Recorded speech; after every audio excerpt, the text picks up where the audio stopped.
تو وہ کہنے لگا حضور میں بھی دیکھ ہی رہا تھا, مجھے بھی ایسا خوددار عالم ہی چاہیے تھا, خوددار عالم چاہیے.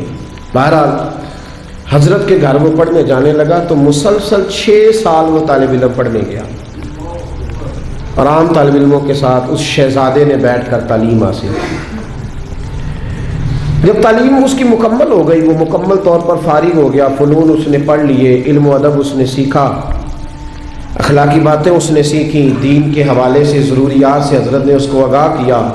جب کافی حد تک وہ ان چیزوں کو سمجھنے لگا تو ایک دن نا وہ بلایا اس کے والد کو کہ اب تیرے بیٹے کی تعلیم مکمل ہوگی. اور محدث اعظم پاکستان رحمۃ اللہ تعالیٰ علیہ فرمایا کرتے تھے کہ مجھے میرے استادوں نے جب دستار فضیلت کی تھی تو میں نے وہ پگڑی کا کپڑا سنبھال کے رکھا ہے, اور جب میں مروں گا تو میں نے اپنے بچوں کو وصیت کی ہے کہ مجھے کفن بھی اسی میں دینا, اس لیے کہ میرے اساتذہ نے یہ گواہی دی ہے کہ اب یہ دین کا چھوٹا سا طالب علم بن گیا. ایک دن نا جب فارغ ہو گیا تو استاد نے اسپیشل بلایا, کہا شہزادے کوئی کام ہے گھر آؤ. تو وہ بھی طالب علم تھا, وہ گھر آیا.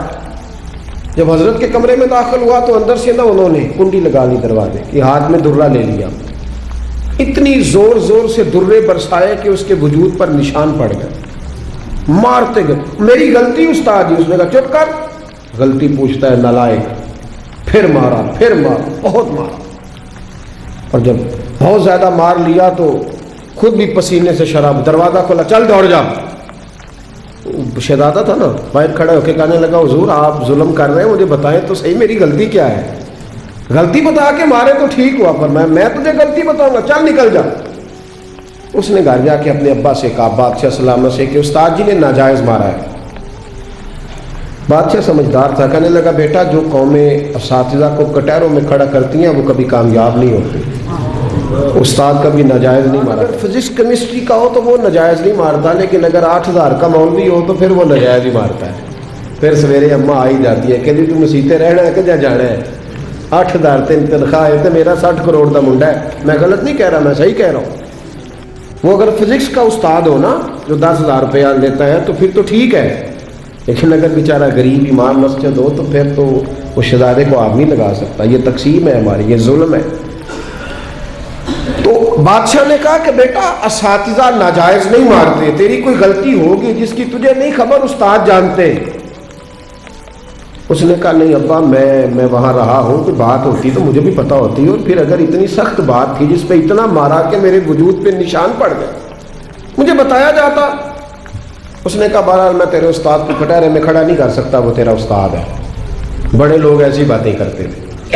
اب اس نے اپنی اماں سے کہا کہ اماں میرے دل سے بات نہیں جاتی, میرے ساتھ ظلم ہوا ہے. استاد نے قصداً مارا ہے, بلا وجہ مارا ہے, تعلیم سے فارغ ہونے کے بعد مارا ہے, سمجھ نہیں آتی. تو اماں کہنے لگی بیٹا تیرے ابا نے نہ کر دیا تو اب ہاں کون کرائے گا.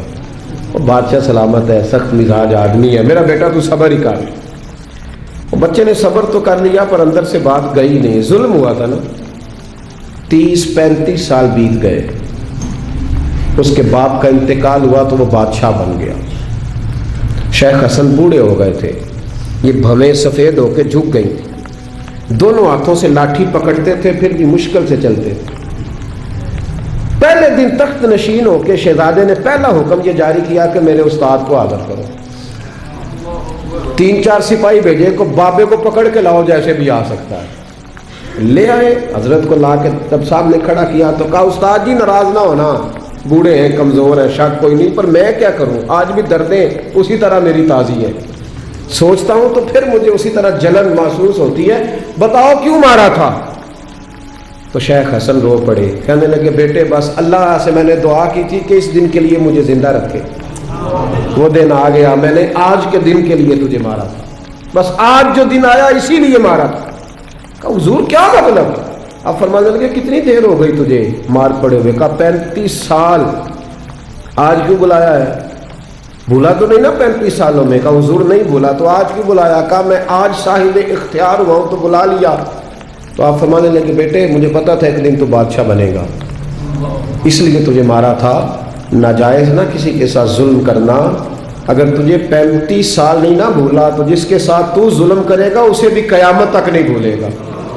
اور فرمایا آج تو با اختیار ہوا ہے تو نے مجھے کٹہرے میں بلا لیا ہے، قیامت کے دن اللہ سارے مظلوموں کو با اختیار کر دے گا، سارے مظلوم با اختیار ہوں گے اور سارے ظالم کٹہروں میں کھڑے ہوں گے، پھر تجھ سے ایک ایک بات کا حساب پوچھیں گے۔ شہزادہ کھل کے رویا، استادوں کی دست بوسی کی، تحائف دیے، کہنے لگا رب آپ کا بھلا کرے، آپ نے مجھے صرف علم نہیں سکھایا، تجربہ کر کے مجھے آپ نے علم محسوس کرنا بھی بتا دیا، مجھے احساس ہو گیا کس طرح کر کہ بھئی یہ نہیں بھولا کرتا، آپ یقین کریں یہ نہیں بھولتا۔ کسی کو لوگ گالی دے دیتے ہیں نا، گالی، وہ غریب آدمی ہوتا ہے بیچارہ، چھوٹا آدمی، وہ جواب نہیں دے پاتا، لیکن جب اس شخص کے، اس چودھری کے، سیٹ کا مسجد میں جنازے کا بھی اعلان ہوتا ہے تو پھر بھی گالی یاد آتی ہے۔ ہاں یہ نہیں بولتی، کیا کرے، ظلم جو کیا ہے، غلط گالی جو نکالی، لوگ جنازہ پڑھنے تک چلے جاتے ہیں۔